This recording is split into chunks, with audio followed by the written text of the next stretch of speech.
नमस्कार, मैं हूं आपके साथ शिप्रा झा और आप देख रहे हैं न्यूज़ 18 बिहार झारखंड का डिजिटल प्लेटफॉर्म।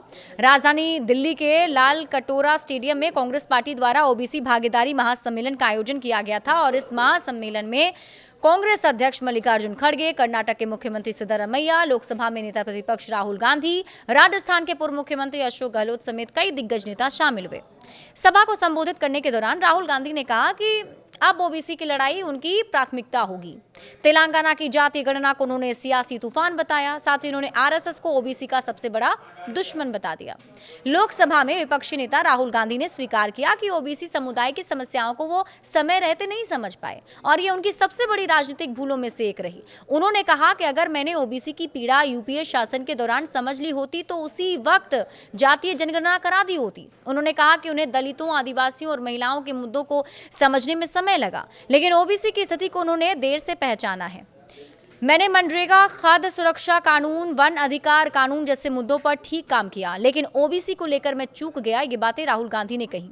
राहुल गांधी ने साफ कहा कि अब वे इस मोर्चे पर पीछे नहीं हटेंगे और जातीय जनगणना से लेकर आरक्षण विस्तार तक वो ओबीसी के अधिकारों की लड़ाई को लेकर निर्णायक मोड़ तक ले जाएंगे। उन्होंने कहा कि पीजीवी यानी प्रियंका गांधी वाड्रा से पूछिए, अगर राहुल गांधी कुछ ठान ले तो क्या वो पीछे हटते हैं।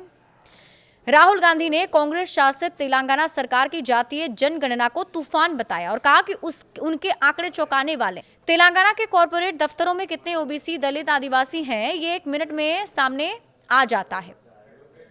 उन्होंने कहा कि करोड़ों के पैकेज सिर्फ सवर्णों के पास हैं, जबकि ओबीसी, दलित, आदिवासी श्रम कर रहे हैं। प्रधानमंत्री पर तीखा हमला करते हुए राहुल गांधी ने कहा कि नरेंद्र मोदी कोई बड़ी समस्या नहीं है, वो तो बस अपने प्रचार का एक शो है। उनके पास असली ताकत नहीं है, वो हमारे सिर पर चढ़ गए हैं। असल समस्या आरएसएस है। राहुल गांधी ने ओबीसी समुदाय से सीधे कहा कि उनका असली विरोधी राष्ट्रीय स्वयंसेवक संघ यानी आरएसएस है। उन्होंने दावा किया कि जातीय जनगणना के बाद आरक्षण की 50% सीमा खुद ब खुद टूट जाएगी। उन्होंने उदाहरण दिया कि तेलंगाना के मुख्यमंत्री रेवंत रेड्डी ने पहले ही ये दीवार तोड़ दी है। सभा को संबोधित करते हुए कर्नाटक के मुख्यमंत्री सिद्धरमैया ने कहा कि यह भागीदारी न्याय सम्मेलन न केवल राजनीतिक सभा है, बल्कि ये भारत की पिछड़ी और वंचित जातियों की एक सामूहिक पुकार है। डॉक्टर आम्बेडकर ने कहा था कि न्याय ही राष्ट्र की आत्मा है। आज ये वंचित लोग समाज में हो रही असमानता के खिलाफ आवाज उठाने के लिए पुकार रही है। उन्होंने कहा कि हमें यह स्वीकार करना होगा कि भारत का सामाजिक ढांचा न्याय पर नहीं बल्कि बहिष्करण पर आधारित था।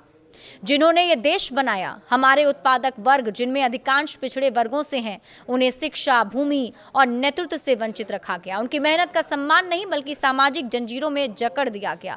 यह कोई संयोग नहीं था बल्कि एक सुनियोजित व्यवस्था थी। बीजेपी आरएसएस की विचारधारा इस व्यवस्था को खत्म नहीं करना चाहती बल्कि उसे महिमा मंडित करती है। हालांकि राहुल गांधी के अब इस बयान को लेकर बवाल भी मचा हुआ है और सियासी बयानबाजी भी काफी तेज हो गई है। बड़े अपडेट्स के लिए आप जुड़े रहिए न्यूज़ 18 बिहार झारखंड के साथ।